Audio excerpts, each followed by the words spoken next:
అండి, నేను మీ చందమామ. మళ్ళీ మీకు ఒక చందమామ కథ చెప్పడానికి కాదు, చందమామ కథలో ఉండే బేతాళుని కథ చెప్పడానికి వచ్చేసాను. ఈరోజు నేను మీకు చెప్పే ఆ బేతాళ కథ పేరేంటంటే శాపాలు దీవెనలు. పట్టువదలని విక్రమార్కుడు చెట్టు వద్దకు తిరిగి వెళ్లి చెట్టుపై నుంచి శవాన్ని దించి భుజాన వేసుకుని ఎప్పట్లాగే మౌనంగా శ్మశానం కేసి నడవసాగాడు. అప్పుడు శవంలోని బేతాళుడు, రాజా, ఇంత అర్ధరాత్రి వేళ భీతి కొలిపే ఈ శ్మశానంలో కఠోరమైన పని కల్పించిన వాడెవడై ఉంటాడో నాకు తెలియడం లేదు.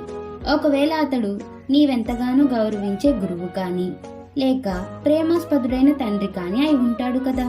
ఎందుకంటే గురువు శిష్యుణ్ణి, తండ్రి కొడుకును ఒక్కొక్కసారి అనాలోచితంగా శ్రమకు గురి చేస్తూ ఉంటారు. ఇందుకు కారణం వాళ్ళు తమ శిష్యుల, కొడుకుల అనుభవాలను చూసి కూడా సరైన నిర్ణయాలు తీసుకోకపోవడం. దీనికి ఉదాహరణగా విశ్వాదత్తుడని గొప్ప వ్యాపారి కథ చెబుతాను, శ్రమ తెలియకుండా విను అంటూ ఇలా చెప్పసాగాడు. సూర్యాపురంలో విశ్వదత్తుడనే గొప్ప వ్యాపారి ఉండేవాడు. ఆయనకు ధనదత్తుడు ఒక్కగానొక్క కొడుకు. వాడు తెలివైన వాడే కానీ దుడుకు స్వభావం కలవాడు. తండ్రి వ్యాపారం చేస్తుంటే వాడు డబ్బు విచ్చలవిడిగా ఖర్చు పెడుతూ క్రమంగా దురలవాట్లకు లోనయ్యాడు. ఒక రోజున విశ్వాదత్తుడు కొడుకును పిలిచి, నాయనా, ఎదిగిన కొడుకు స్నేహితుడితో సమానమంటారు కాబట్టి నేను నీకు నీతి బోధలు చేయను. అయితే నీ బుద్ధి పెడదారి తొక్కినందుకు నాకు బాధగా ఉంది.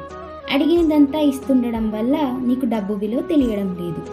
ఇక మీదట నీ అవసరాలకు సరిపడా డబ్బు నువ్వే సంపాదించుకో అన్నాడు. ఇందుకు ధనదత్తుడు సరేనన్నాడు. వాడికి వ్యాపారం చేయాలని ఉంది, కానీ పెట్టుబడి గురించి తండ్రిని అడగడం ఇష్టం లేదు. వ్యాపారం చేస్తున్న మిత్రులను అడిగితే వ్యాపారంలో భాగస్థుడుగా చేర్చుకునేటందుకు పెట్టుబడి డబ్బు తీసుకురమ్మన్నారు. చివరకు వాడు సిగ్గు విడిచి తండ్రిని పెట్టుబడి డబ్బు ఇమ్మని కోరాడు. విశ్వాదత్తుడు వాడితో, అందరూ వ్యాపారానికి పనికిరారు, వ్యాపారం చేతనైన వాడికి తెలివి పెట్టుబడిగా పనిచేస్తుంది అన్నాడు. అవసరం పడితే తెలివినే నేను పెట్టుబడిగా ఉపయోగించగలను, కానీ నాకు డబ్బున్న తండ్రి ఉన్నాడు. నువ్వు నాకు 1000 వరాహాలివ్వు, కావాలంటే రుణపత్రం రాసిస్తాను, నీ బాకీ వడ్డీతో సహా ఏడాదిలోగా తీరుస్తాను అన్నాడు ధనదత్తుడు పౌరుషంగా. నీకు నా డబ్బు కావాలంటే ముందుగా నువ్వు నీ తెలివిని రుజువు చేసుకోవాలి, అందుకు ఒక పరీక్ష పెడతాను అన్నాడు విశ్వదత్తుడు. సూర్యాపురానికి 5 ఆమడాల దూరంలో ఉన్న రమణపురంలో కరటకుడు, దమనకుడు అనే వ్యక్తులు ఉన్నారు. వాళ్లకు అద్భుత శక్తులున్నాయని అంతా చెప్పుకుంటారు. కొత్తగా ఏ పని తలపెట్టిన వారైనా సరే 6 మాసాల పాటు వారిద్దరిలో ఎవరికి శుశ్రూష చేసిన మేలు జరుగుతుందని అనుకున్నది సాధించవచ్చని అంటారు. విశ్వాదత్తుడు కొడుకు ఈ విషయం చెప్పి, నువ్వు రమణపురం వెళ్ళు, 6 నెలలు కరటకుణ్ణి, 6 నెలలు దమనకుణ్ణి సేవించి 2 దీవెనలు పొందు. తిరిగి వచ్చాక ఇద్దరిలో ఎవరు మంచివాడో చెబితే నీ తెలివి ఎలాంటిదో నేను అంచనా వేస్తాను. చాలా మంది కరటకుడు దుష్టుడని, శపిస్తాడని చెప్పుకుంటారు. దమనకుడు మంచివాడని, దీవిస్తాడని అంటారు. ఇందులోని నిజం నీ ద్వారా తెలుసుకోవాలని ఉంది అన్నాడు. ధనదత్తుడు దీనికి సరేనని రమణాపురం బయలుదేరాడు. తండ్రి వాడికి రాగి కాని కూడా ఇవ్వలేదు. అయితే ఆయన పేరు చెబితే చాలు ఏదైనా వాడికి లభించేలా చేశాడు. ముందుగా ధనదత్తుడు కరటకుడింటికి వెళ్ళాడు. ఆయన వాడు వచ్చిన పని తెలుసుకొని, నువ్వు నా సేవకుడివి కావు, మిత్రుడివి. నీకే సందేహాలు కలిగినా అడిగి తెలుసుకో. ఎటొచ్చి నాకు కోపం మాత్రం తెప్పించకు. నేను తిట్టానంటే అచ్చం అలాగే జరుగుతుంది అన్నాడు. కరటకుడికి రాముడనే కొడుకు, దమయంతి అనే కూతురు ఉన్నారు. వాళ్ళు వయసులో ధనదత్తుడు కంటే చాలా చిన్నవాళ్ళు. ఎన్నో విషయాలు ధనదత్తుడిని అడిగి తెలుసుకునేవారు. ధనదత్తుడు ఏం చెప్పినా వాళ్లకు ఎంతో కొత్తగాను, వింతగాను, కుతూహలంగానూ ఉండేది. వాడేం చెప్పినా వాళ్ళు పూర్తిగా నమ్మేవారు. కొన్నాళ్లకు వాడు చెప్పిందే చేసే స్థితికి కూడా వచ్చారు. ఇలా ఉండగా కరటకుడు ధనదత్తుడికి ఎన్నో వ్యాపార సూత్రాలు చెప్పాడు. వస్తువులు ఎలా సేకరించాలో, ఏవేవి ఎక్కడ అమ్మాలో, ప్రజలను ఎలా నమ్మించాలో, ఇలా రకరకాల పద్ధతులు ఆయన చెబుతుంటే ధనదత్తుడికి చాలా విషయాలు తెలిసాయి. వాడొక రోజున కరటకుడితో, అయ్యా, మీ నుంచి చాలా విషయాలు తెలుసుకున్నాను, కానీ మీరు చెప్పినవన్నీ సాధించాలంటే న్యాయం, నిజాయితీ విడిచిపెట్టాలి, అధర్మం అమలు చేయాలి. అలా కాకుండా ఇంకేదైనా ఉపాయం ఉందా అన్నాడు. వ్యాపారంలో రాణించాలనుకుంటే అబద్ధాలు నేర్చుకోవాలి, అయిన వాళ్ళను కూడా మోసం చేయాలి, మంచితనం నటించాలి, న్యాయం ధర్మం నిజాయితీల గురించి ఆలోచించకూడదు, రాజశాసనానికి దొరకకుండా మాత్రం జాగ్రత్త పడితే చాలు, ఎన్ని తప్పులైనా చేయవచ్చు అన్నాడు కరటకుడు. ఇది ధనదత్తుడికి బాగా వంట పట్టింది. వాడొకనాడు సాయంత్రం రాముడికి దమయంతికి ఈ విషయం చెప్పాడు. వాళ్ళెంతో ఉత్సాహపడి పెద్దయ్యాక తాము వ్యాపారం చేయాలనుకుంటున్నామని, ఇప్పటి నుంచే ఈ పద్ధతులన్నీ నేర్చుకుంటామని అన్నారు.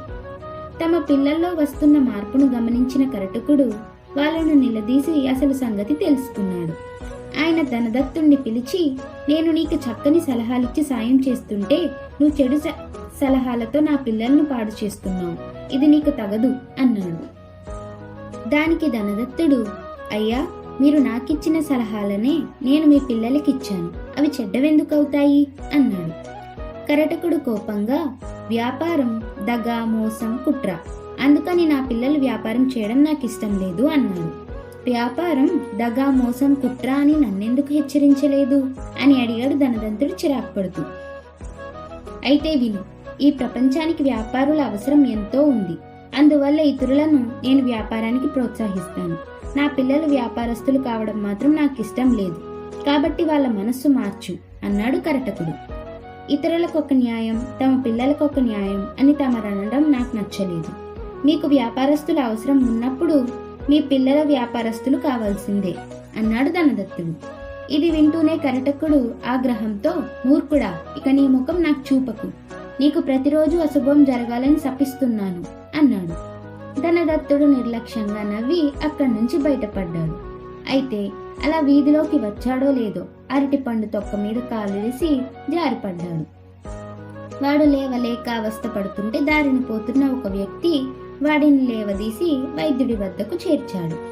వైద్యుడి వాడి కాలుకు బెనుకుపోయే పసరు పూసి, ఇంతగా ఎలా పడ్డావని అడిగాడు.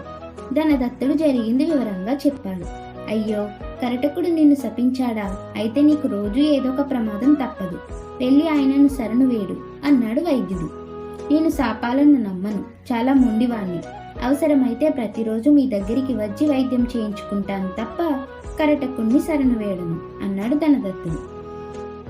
వైద్యుడు కొంచెం సేపు ఆలోచించి, నీకు ఎంతకాలమైనా ఉచితంగా వైద్యం చేయమని నాకు సూర్యాపురం నుంచి విశ్వాదత్తుడి ఆజ్ఞ, కానీ ఉత్త పుణ్యాన ఆరోగ్యం ఎందుకు పాడు చేసుకుంటావు? నా మాట విని దమనకుణ్ణి ఆశ్రయించు, నీకే ఇబ్బంది ఉండదు అన్నాడు. నేనిప్పుడు దమనకుడి ఇంటికి వెళ్తున్నాను, ఆయన నన్ను ఆదరిస్తాడా అని అడిగాడు ధనదత్తుడు అనుమానంగా. వీధిలోంచి నిన్ను లేపి నా దగ్గరకు తీసుకువచ్చింది ఎవరనుకున్నావు? దమనకుడే. ఆయన పరోపకారి, అందరినీ ఆదరిస్తాడు, దీవించడమే తప్ప శపించడం ఎరుగనివాడు అన్నాడు వైద్యుడు. ధనదత్తుడు దమనకుడి ఇంటికి వెళ్లి తనను తాను పరిచయం చేసుకుని జరిగిందంతా చెప్పాడు. దమనకుడు వాడితో, నాయనా, వ్యాపారంలో ప్రజాసేవ, పరోపకారం ఉన్నాయి, కానీ అనుభవంతోనే అది రాణిస్తుంది. నువ్వు వ్యాపారం ఇక్కడే ప్రారంభించు, పెట్టుబడి నేను పెడతాను, లాభాలు సమంగా పంచుకుందాం, నీకిష్టమేనా అని అడిగాడు. ఆ మాటలకు ధనదత్తుడు ఆశ్చర్యపడి, అయ్యా, తమరెంతో మంచివారని విన్నాను, వ్యాపారానికి నన్నెందుకు ప్రోత్సహిస్తున్నారు అన్నాడు. దమనకుడు నవ్వి, వైద్యుడు వైద్యం చేసేందుకు డబ్బు తీసుకుంటాడు, గాయకుడు పాట పాడి డబ్బు తీసుకుంటాడు, వ్యాపారి వస్తువులు సరఫరా చేసి డబ్బు తీసుకుంటాడు, ఆహార పదార్థాలు కల్తీ చేయడం, అమాయకుల డబ్బు కాజేయడం వంటివి చేయకపోతే మిగతావన్నీ వ్యాపారంలో తప్పు కాదు, అందుకే నీ వ్యాపారంలో నేను భాగస్వామిని అవుతున్నాను అన్నాడు. ధనదత్తుడికి మాటలు నచ్చాయి. వాడు వెంటనే వ్యాపారం ప్రారంభించాడు. దమనకుడి దీవెలన ఫలితమో ఏమో, నెలల్లోనే వాడి దశ తిరిగింది. 4 నెలల్లో వ్యాపారం బాగా పుంజుకున్నది. దమనకుడు ధనదత్తుడికి పెట్టుబడి 1000 వరాహాలు ఇచ్చాడు. మొదటి నెలలో వాడికి 500 వరాహాలు లాభం వచ్చింది. అందులో సగం దమనకుడికి ఇచ్చాడు. రెండో నెలలో 1000 వరాహాల లాభం వచ్చింది. అందులో సగం దమనకుడికి ఇచ్చాడు. ఇలా ప్రతి నెల లాభం పెరుగుతూనే ఉన్నది. 4 నెలలు గడిచాక ధనదత్తుడు ఒక విషయం గ్రహించాడు. ఈ కొద్ది వ్యవధిలోనే దమనకుడికి తన నుంచి 1500 వరాహాలు ముట్టాయి. దమనకుడు 20% వడ్డీకిచ్చినా ఆయన డబ్బు ఏడాదిలో 1200 వరాహాలు మాత్రమే అయ్యేది. ధనదత్తుడు ఒక రోజున దమనుకుడితో, అయ్యా, తమరిచ్చిన పెట్టుబడికి వడ్డీ డబ్బు కూడా తమకు ముట్టింది, కాబట్టి ఇక మీదట నా వ్యాపారంలో వాటా అడగకండి అన్నాడు. దమనకుడు చిరాకుపడి, మనం వ్యాపారంలో భాగస్వాములం, పెట్టుబడి నాది, లాభాలు చెరిసగం, ఆ ఒప్పందం మారదు. నువ్వు వ్యాపారం చేసినంత కాలం లాభంలో నాకు వాటా ఇస్తుండవలసిందే అని ఖచ్చితంగా చెప్పాడు. మన ఒప్పందంలోని మోసం నాకు ఇప్పుడు అర్థమైంది. అదృష్టం కొద్దీ అప్పుడు పత్రాలు రాసుకోలేదు, కాబట్టి మన ఒప్పందానికి సాక్ష్యం లేదు. ఇక మీదట నేను మీ మొహం చూడను, మీరు నాతో మాట్లాడకండి అన్నాడు ధనదత్తుడు. అయితే ఇక మీదట నీకు జరిగే కష్ట నష్టాల బాధ్యత నాది కాదు అన్నాడు దమనకుడు. ధనదత్తుడు మారు మాట్లాడకుండా అలా వీధిలోకి వచ్చాడో లేదో అరటి పండు తొక్క మీద కాలు వేసి జారిపడ్డాడు. ఎవరో వాణ్ణి వైద్యుడి దగ్గరికి చేర్చారు. వైద్యుడు వాడి కాలు బెనుకుపోయేలా పసరు పూసి, కరటక దమనకులకు వాక్శుద్ధి ఉంది, అది ఈ రమణాపురానికే పరిమితం, కాబట్టి నువ్వు వెంటనే ఊరు విడిచిపో అని సలహా ఇచ్చాడు. ధనదత్తుడు వెంటనే ఊరు విడిచి సూర్యాపురం వెళ్లి తండ్రికి జరిగిందంతా చెప్పాడు. కరటకుడు దమనకుడు ఇద్దరికిద్దరు స్వార్థపరులు, దుష్టులు, ఇద్దరు నన్ను శపించారు అన్నాడు. వెంటనే విశ్వాదత్తుడు, నీ తెలివి ఏ పాటితో నాకు తెలిసిపోయింది. నువ్వు వ్యవసాయానికో పశుపోషణానికో తప్ప వ్యాపారానికి పనికిరావు అన్నాడు. బేతాళుడు ఈ కథ చెప్పి, రాజా, విశ్వాదత్తుడు కొడుకును వ్యాపారానికి పనికిరావనడం అనాలోచితం, తొందరపాటు నిర్ణయం కాదా? ధనదత్తుడు స్వ అనుభవం ద్వారా కరటక దమనకులిద్దరూ స్వార్థపరులు, దుష్టులు అని తెలుసుకున్నాడు. వాడి వల్ల తమకు ప్రయోజనం లేదని తెలుసుకున్న మరుక్షణాన ఇద్దరు వాణ్ణి శపించారు. కాని విశ్వాదత్తుడి అభిప్రాయంలో వాళ్ళలో ఒకడు మంచివాడన్న సూచన కానవస్తున్నది. దుష్టులు దుష్టులే, వారిలో మంచి దుష్టుడు, చెడ్డ దుష్టుడు అంటూ తమ భేదాలు కల్పించడం అసమంజసం, అసంబంధం అవుతుంది కదా.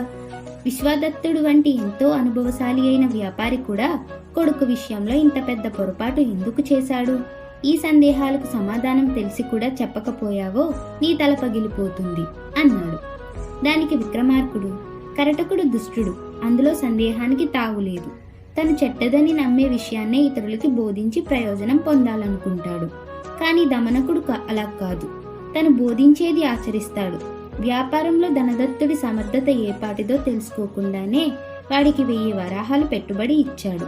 ఇది ఆయన మంచితనాన్ని చాటి చెబుతున్నది. ఆయన చల్లని దీవెనల కారణంగానే ధనదత్తుడి వ్యాపారం రాణించి లాభాలు వచ్చాయి. కరటక దమనకుల్లో ధనదత్తుణ్ణి శపించినవాడు కరటకుడు. ధనదత్తుడు దమనకుడితో పరిచయం చేసుకున్న మరుక్షణం నుంచి ఆయన దీవెనలు వాడికి కరటకుడి శాపం నుంచి కాపాడాయి. అయితే ప్రలోభం కొద్దీ ధనదత్తుడు వ్యాపారంలో వస్తున్న లాభాలలో దమనుడికి వాటా ఇవ్వడానికి నిరాకరించడమే కాక, మీరు నాతో మాట్లాడకండి అంటూ ఆయనను కించపరిచాడు. దానితో ఆయన ధనదత్తుడిని దీవించడం మానేశాడు. ఆ మరుక్షణం ధనదత్తుడు వీధిలో కాలు జారిపడడం జరిగింది. అయినా వాడు ఇందుకు కారణం ఏమిటో నిశితంగా ఆలోచించక తండ్రితో కరటక దమనకులిద్దరూ దుష్టులని చెప్పాడు.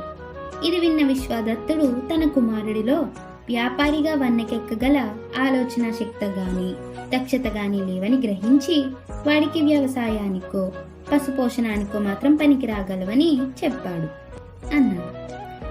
రాజుకు ఈ విధంగా మౌనభంగం కలగ్గానే బేతాళుడు శవంతో సహా మాయమై తిరిగి చెట్టెక్కాడు. అలా కథ కంచికి మనం ఇంటికి.